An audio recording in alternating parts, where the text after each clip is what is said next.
viewers, welcome to our channel. இன்னைக்கு நம்ம ஒரு mutton try pepper mutton try எப்படி பண்ணுறதுன்னு பார்க்கலாம்.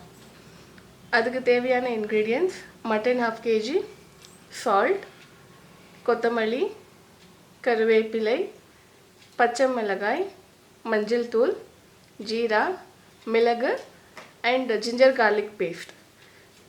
இப்போ இது எப்படி பண்ணுறதுன்னு பார்க்கலாம். ஸோ இப்போ நம்ம ஃபஸ்ட்டு இந்த மட்டன் எடுத்து கொஞ்சம் நல்லா நசுக்க போட்டு இடிக்கணும்.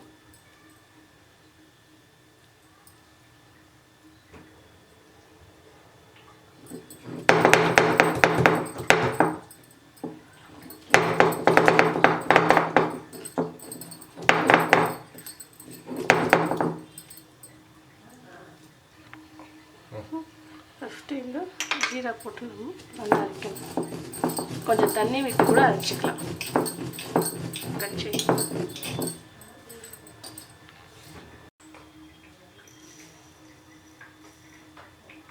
உங்களுக்கு ஸ்பைஸியாக வேணும்னா நீங்கள் ஜாஸ்தி பெப்பர் கார்ன்ஸ் போட்டு அரைச்சிக்கலாம்.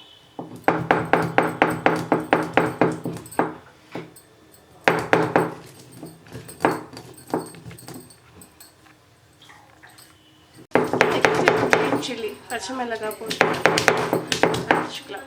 உங்களுக்கு காரம் கம்மியாக வேணும்னா கம்மியாக வச்சுக்கோங்க, இல்லை ஜாஸ்தி வேணும்னா நீங்கள் ஜாஸ்தி வச்சு அரைச்சிக்கலாம்.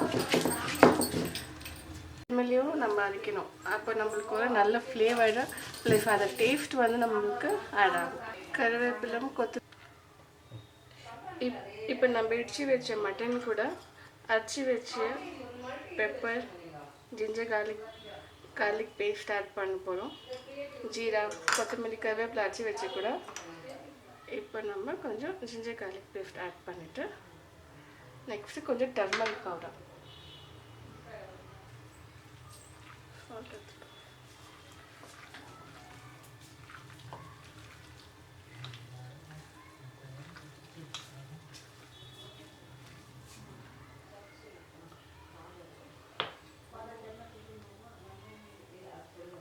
சால்ட் ஆட் பண்ணுறேன்.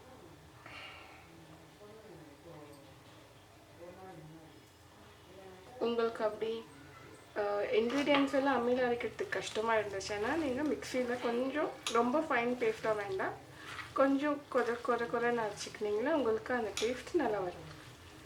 இது ஒரு 20 minutes நம்ம ஊற வச்சிடணும்.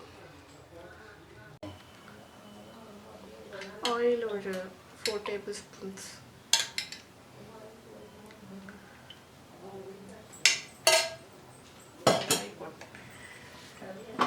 கொஞ்சம் ஹீட் ஆனதும் இது மட்டன் ரொம்ப சாஃப்டாக இருக்கிறதுனால நான் ஜஸ்ட்டு இதில் சாட்டே பண்ணுறேன். அப்படியே உங்களுக்கு இன்னும் கொஞ்சம் சாஃப்டாக வேணும்னா நீங்கள் 2 விசில் குக்கரில் வச்சு பாயில் பண்ணி எடுத்துகிட்டு அப்புறமா நீங்கள் இந்த மாதிரி கடாயில் போட்டு ட்ரை பண்ணிக்கலாம். ஸோ அதுவும் உங்களுக்கு நல்ல டேஸ்ட் கொடுக்கும். இப்போ ஜஸ்ட் ஓப்பன் பண்ணிவிட்டு மிக்ஸ் பண்ணி வைக்கலாம். நம்ம இதில் வாட்டரே ஆட் பண்ணல, அதில் இருக்கிற தண்ணியிலே இது குக் ஆகும். ஸோ நம்ம லோ ஃப்ளேம்லேயே ஒரு 10-15 minutes வச்சு குக் பண்ணலாம். இன்னும் ஒரு 10 minutes நம்ம க்ளோஸ் பண்ணிவிட்டு குக் பண்ணிவிட்டோம். ஸோ இது நல்லா ஃபுல்லாக ட்ரை ஆகிடுச்சு, மட்டனும் நல்லா குக் ஆகிடுச்சு. இதுக்கு நல்லா ஒரு சாம்பார், ஒரு ரசம் வச்சு சாப்பிட்டிங்கன்னா சூப்பராக இருக்கும்.